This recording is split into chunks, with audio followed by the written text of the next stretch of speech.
लखनऊ जाएंगे आज केंद्रीय रक्षा मंत्री राजनाथ सिंह। ऑपरेशन सिंदूर की सफलता के बाद लखनऊ दौरा।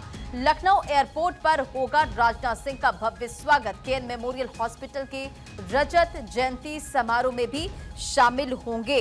तो ये बड़ी खबर आपको बता रहे, लखनऊ के दौरे पर आज रहने वाले हैं रक्षा मंत्री राजनाथ सिंह। और ऐसे में देखिए, रक्षा मंत्री राजनाथ सिंह के लखनऊ दौरे को लेकर पूरी तैयारियां भी की गई है। आपको ये भी अपडेट देते चले कि केएन मेमोरियल हॉस्पिटल के रजत जयंती समारोह में शामिल होंगे।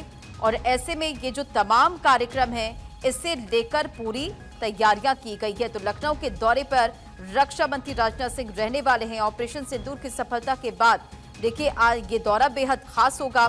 इसी के साथ साथ जब संबोधित करेंगे तो देखना होगा कि किन तमाम बड़ी बातों का जिक्र करते हैं। तो लखनऊ जाएंगे केंद्रीय रक्षा मंत्री राजनाथ सिंह। ऑपरेशन सिंदूर की सफलता के बाद लखनऊ दौरा और लखनऊ एयरपोर्ट पर राजनाथ सिंह का भव्य स्वागत होने वाला है। तो ऐसे में पूरी तैयारियां की गई है। रक्षा मंत्री राजनाथ सिंह अपने संसदीय क्षेत्र लखनऊ आज जाएंगे। ऑपरेशन सिंदूर के जरिए पाकिस्तान को धूल चटाने के बाद रक्षा मंत्री राजनाथ सिंह का ये पहला लखनऊ दौरा है। और ऐसे में जो पूरी तैयारियां हैं वो की गई है कार्यकर्ताओं की तरफ से। आपको बताएं कि लखनऊ हवाई अड्डे पर भव्य स्वागत की तैयारियां हैं। बीजेपी लखनऊ महानगर के मीडिया प्रभारी ने पूरी जानकारी भी दी है। और इसी के साथ कहा कि रक्षा मंत्री का ये जो दौरा है वो शहर के लिए गौरव का क्षण है। आपको बताएं कि रक्षा मंत्री राजनाथ सिंह अपने दौरे के दौरान केएन मेमोरियल हॉस्पिटल के रजत जयंती समारोह में मुख्य अतिथि के रूप में भी शामिल होंगे। यूपी एडिटर रतीश हमारे साथ जुड़ गए इस खबर पर अधिक अपडेट के साथ। रतीश, सबसे पहले बताएं कि रक्षा मंत्री राजनाथ सिंह के दौरे को लेकर किस तरह की तैयारियां की गई है और क्या कुछ खास रहने वाला है।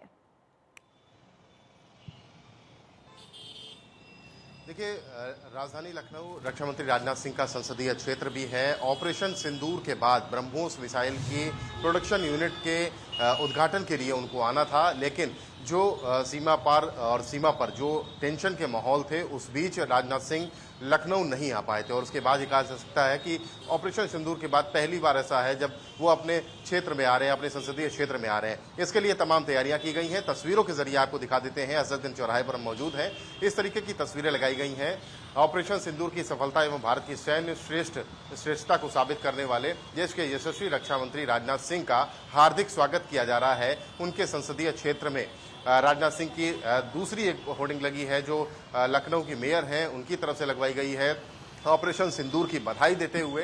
हालांकि वो एक निजी अस्पताल की ओपनिंग के कार्यक्रम में शिरकत करने यहाँ पर आ रहे हैं, लेकिन एयरपोर्ट से नादरगंज तक उनके स्वागत की बड़ी तैयारियां की गई हैं। कुछ इसी तरीके की होर्डिंग्स वहाँ पर भी लगाई गई हैं। अपने देश के रक्षा मंत्री और राजधानी लखनऊ के जो क्षेत्रीय सांसद हैं उनके इस्तकबाल में, उनके स्वागत में कुछ इस तरीके की होर्डिंग्स लगाई गई हैं, कुछ इस तरीके की तैयारियां की गई हैं और यात्रा भी निकाली जाएगी। तो बड़ी तैयारी की गई है। राजनाथ सिंह आज लखनऊ पहुंचेंगे 4 बजे और एक निजी अस्पताल के उद्घाटन के ओपनिंग में पहुंचेंगे, शिरकत करेंगे। इस दौरान उनके साथ मुख्यमंत्री योगी आदित्यनाथ, दोनों डिप्टी सीएम केशव प्रसाद मौर्य, ब्रजेश पाठक से लेकर के तमाम क्षेत्रीय जनप्रतिनिधि मौजूद रहेंगे।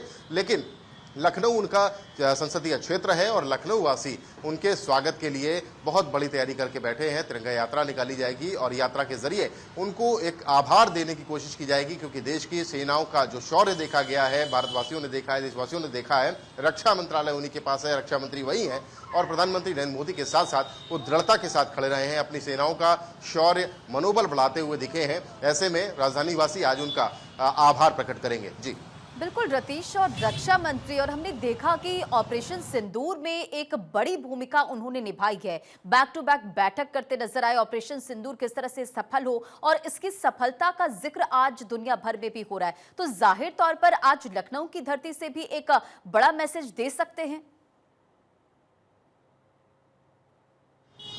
बिल्कुल, देखिए, राजनाथ सिंह सेना से मिलने जा रहे हैं। भुज गए थे, उससे पहले तमाम सैनिकों से मिले, अपने कमांडर से बातचीत कर रहे हैं। और किस तरह से ऑपरेशन सिंदूर को अंजाम दिया गया, इस पूरी कार्यप्रणाली में जब यह कोवर्ट ऑपरेशन हो रहा था तो प्रधानमंत्री के साथ वो खड़े रहे, अपनी सेनाओं का शौर्य बढ़ाते रहे, पराक्रम बढ़ाते रहे, मनोबल बढ़ाते रहे। ऐसे में एक मैसेज दिया और किस तरह से उन्होंने अपनी भूमिका को निर्वहन किया है। पाकिस्तान को लगातार खरी खोटी सुनाते आ रहे हैं। उनके डायलॉग्स देखें, उनके भाषण देखें, वो लगातार कहते कहते आ रहे हैं पाकिस्तान एक आतंकी मुल्क है। आईएमएफ में जो चुनौती पाकिस्तान के लिए 2 दिन पहले आई है, इसकी परिपाटी, इसकी भूमिका रखने में प्रधानमंत्री नरेंद्र मोदी और रक्षा मंत्री राजनाथ सिंह का बहुत बड़ा हाथ है, क्योंकि आईएमएफ ने जब एक नई एड पाकिस्तान को दी थी तो उसके बाद रक्षा मंत्री राजनाथ सिंह का बयान भी आया था और उससे पहले भी बयान आया था कि आईएमएफ द्वारा दी जाने वाली आर्थिक एड को नहीं दिया जाना चाहिए, क्योंकि पाकिस्तान ये एक आतंकी मुल्क है और ये जो सहायता दी जा रही है, जो पैसा दिया जा रहा है, इसका फिर से दुनिया भर में और खासतौर से भारत में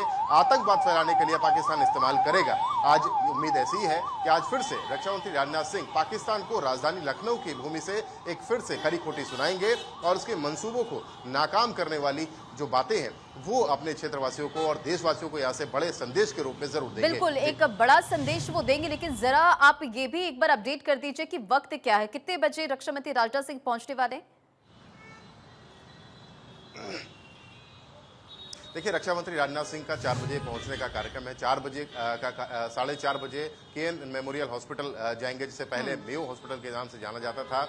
वहां पर मुख्यमंत्री योगी आदित्यनाथ उनके साथ होंगे, दोनों डिप्टी सीएम होंगे, क्षेत्रीय जो प्रतिनिधि, जो विधायक हैं, जो एमएलसी हैं राजधानी लखनऊ में, वो सभी वहां पर मौजूद रहेंगे। चूंकि रक्षा मंत्री आ रहे हैं, ऑपरेशन सिंदूर की सफलता के बाद पहली बार रक्षा मंत्री राजधानी लखनऊ अपने संसदीय क्षेत्र आ रहे हैं, इसलिए सभी उनका इस्तकबाल करने पहुंचेंगे। सड़कों पर उनके समर्थन और उनके लिए आभार जताते हुए क्षेत्रीय जनप्रतिनिधि और भारतीय जनता पार्टी के नेता, आम जनता मौजूद दिखेगी। और इसी के साथ वो कार्यक्रम खत्म होने के बाद 6:30 बजे कार्यकर्ताओं में भी जोश आई और ऐसे में पूरी तैयारियां भी की गई। बहुत बहुत शुक्रिया रतीश, इन तमाम जानकारियों के लिए, अपडेट्स के लिए नजर बनाए रखे।